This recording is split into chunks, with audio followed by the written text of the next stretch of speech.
les sentiers du bonheur.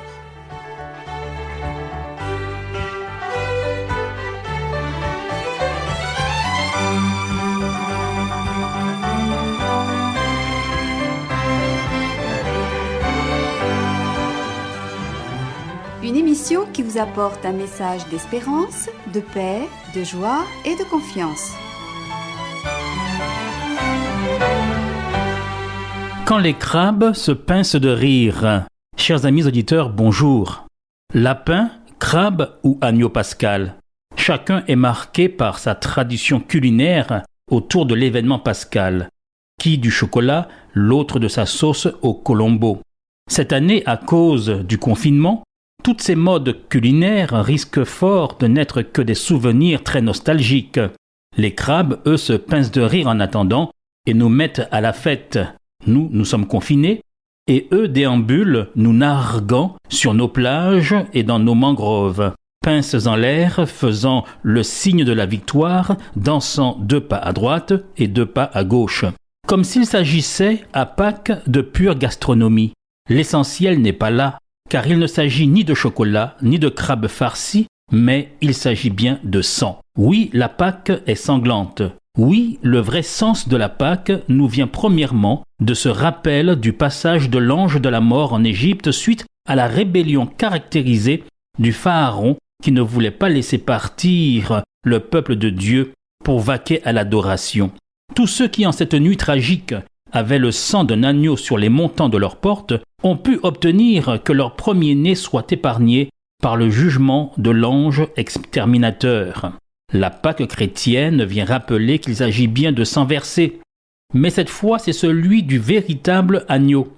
C'est celui de l'agneau de Dieu, du Christ Jésus qui meurt en croix, lui, l'innocente victime, pour que notre sang à nous ne soit pas versé. Il meurt à notre place pour que nous puissions être épargnés du jugement et du châtiment qui attend tout homme, car nous sommes tous pécheurs. J'entends votre cri de révolte. Je perçois votre sursaut, choquant, dites-vous. Moi un pécheur? Moi une pécheresse?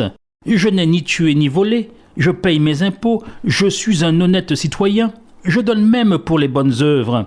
Je respecte scrupuleusement le confinement, j'aide les personnes âgées de mon quartier en leur faisant les courses ne pouvant sortir à cause de la crise sanitaire du Covid-19. Chaque semaine, je porte des courses au secours catholique et au secours adventiste. C'est vrai qu'il faut bien avouer de petites faiblesses de part et d'autre, de droite à gauche comme pour tout le monde. De temps en temps, moi qu'a fait un petit coup de gauche, anti-pachate marron. Débrouille à pas pécher, dit-on. Après tout, il n'y a pas mort d'homme. Vraiment pas de quoi fouetter un chat ni faire pleurer un saint. Quelques petits écarts accidentels, comme il y avait du temps de la guerre selon les rapports de l'époque. Quelques activités de patrouille de part et d'autre du front, mais à part de cela, RAS, vraiment rien d'important à signaler. Qu'est-ce qui me vaudrait de passer en jugement? Et quel jugement? Il faut cependant convenir qu'il existe cependant un jugement. Dans le livre de l'Ecclésiaste, nous lisons « Jeune homme, réjouis-toi dans ta jeunesse, livre ton cœur à la joie pendant les jours de ta jeunesse, marche dans les voies de ton cœur et selon les regards de tes yeux. Mais sache que pour tout cela, Dieu t'appellera en jugement, car Dieu amènera toute œuvre en jugement au sujet de tout ce qui est caché, soit bien, soit mal. » L'apôtre Paul eut à discourir devant des grands de ce monde qui se croyaient au-dessus de tout, même hors d'atteinte du jugement divin. Ils prirent peur, tout de même, quand dans leur conscience interpellée, ils comprirent la réalité de la nécessité de se convertir, car un jugement surviendrait bel et bien. Mais devant le prix à payer, pour mener une vie droite et juste, ils préférèrent remettre à demain, s'étourdir de nouveau dans les plaisirs. Ce fut la triste expérience du gouverneur Félix, celle que l'on trouve dans le livre des Actes. Mais comme Paul discourait sur la justice, la maîtrise de soi et le jugement à venir, Félix, saisi de crainte, lui dit « Pour le moment, tu peux t'en aller. Quand j'en trouverai le temps, je te rappellerai. » La Bible parle de l'universalité de la condamnation. Celle-ci repose sur tous les hommes, quelle que soit leur condition, car nous naissons pécheurs, coupés de Dieu, réfractaires à sa divine volonté. Selon l'Épître aux Romains, C'est pourquoi, de même que par un seul homme, le péché est entré dans le monde et par le péché la mort, et qu'ainsi la mort est passée à tous les humains, parce que tous ont péché. Ainsi qu'il est écrit, il n'y a pas de juste, pas même un seul. Et en Romains chapitre 3 et au verset 12, tous se sont égarés, ensemble ils se sont pervertis. Il n'y en a pas un qui fasse le bien, il n'y en a pas même un seul. En tant qu'humains, nous sommes prompts à critiquer, à juger les autres, et très facilement nous pointons l'index en direction d'autrui. Mais c'est oublier que chaque fois que le doigt pointe le prochain, il y a toujours un autre doigt de la main qui se tourne vers soi-même.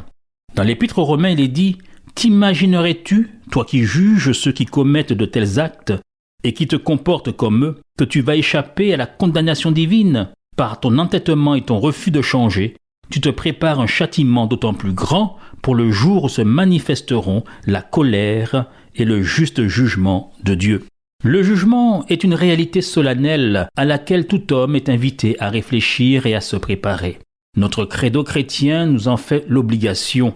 Je crois en Dieu, celui qui reviendra pour juger les vivants et les morts. Le seul moyen de nous en sortir, c'est d'être comme lors de cette nuit tragique en Égypte, couverts par le sang de l'agneau, à l'abri de l'ange exterminateur.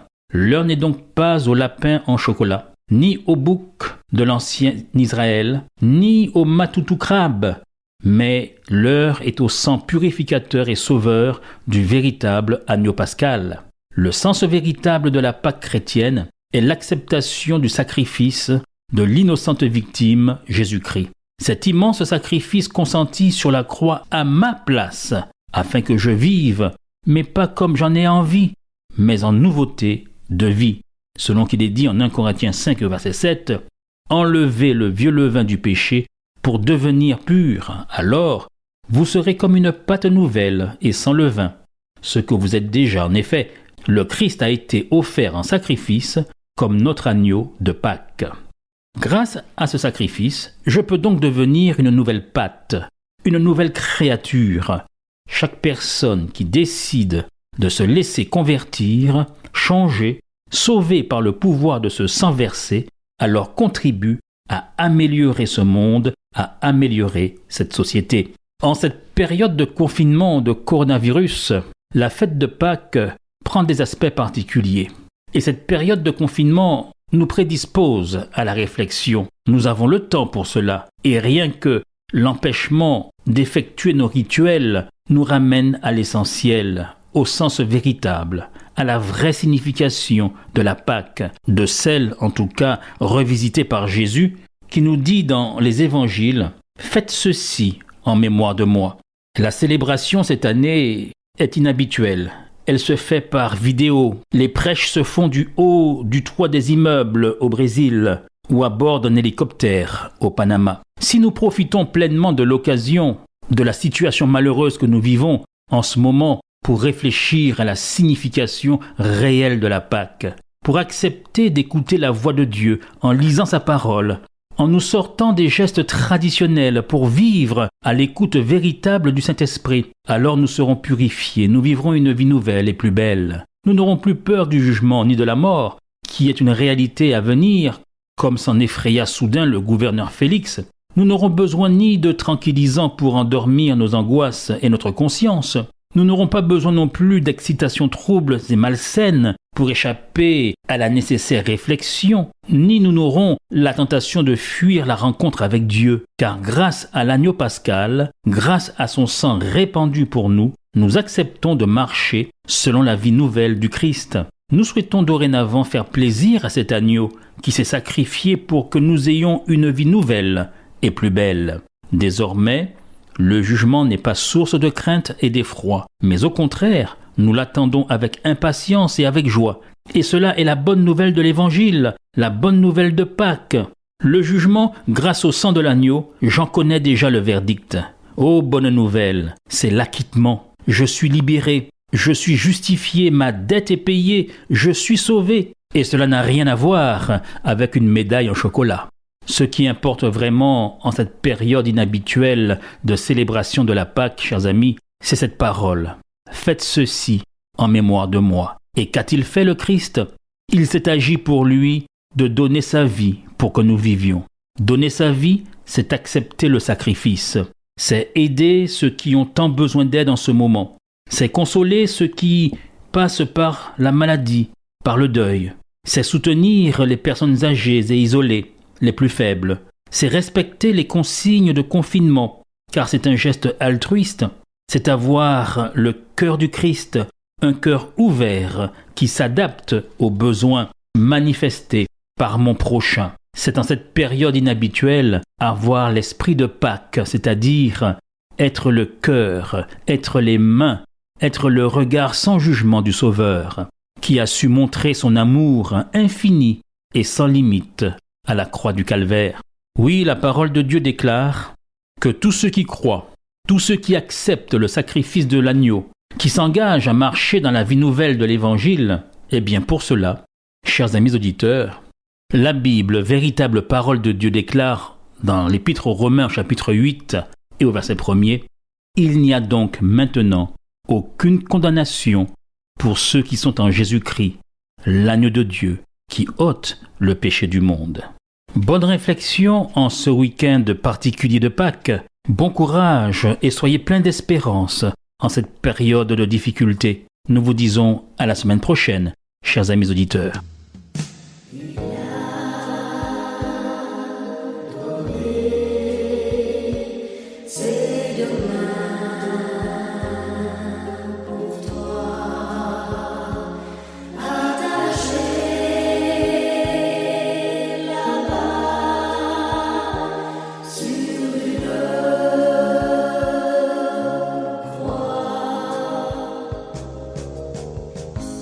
Alors qu'il était dans le jardin, ils sont venus pour l'arrêter. On voulait les en empêcher, mais il a dit, ne faites rien. Comme je suis devenue de l'embrasser, tous les soldats l'ont entouré. Ils l'ont saisi et emmené. Ils prétendaient vouloir le juger.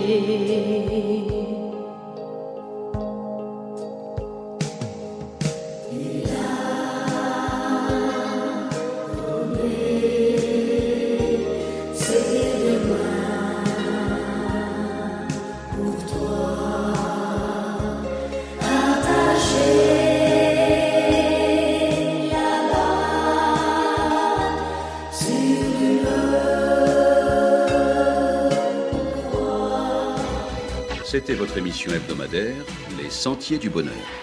Un programme présenté par l'Église adventiste du 7e jour. Aimeriez-vous lire le texte de la causerie d'aujourd'hui ? Demandez-le. Il vous sera envoyé gracieusement. Nous tenons également à votre disposition notre cours de Bible gratuit par correspondance. Nous le recommandons vivement à tous nos auditeurs. Écrivez-nous aujourd'hui même. Voici notre adresse. Boîte postale 50 97 282, Le Lamentin, CEDEX 2. Nous nous réjouissons à la pensée de vous retrouver à l'écoute la semaine prochaine à la même heure. À bientôt.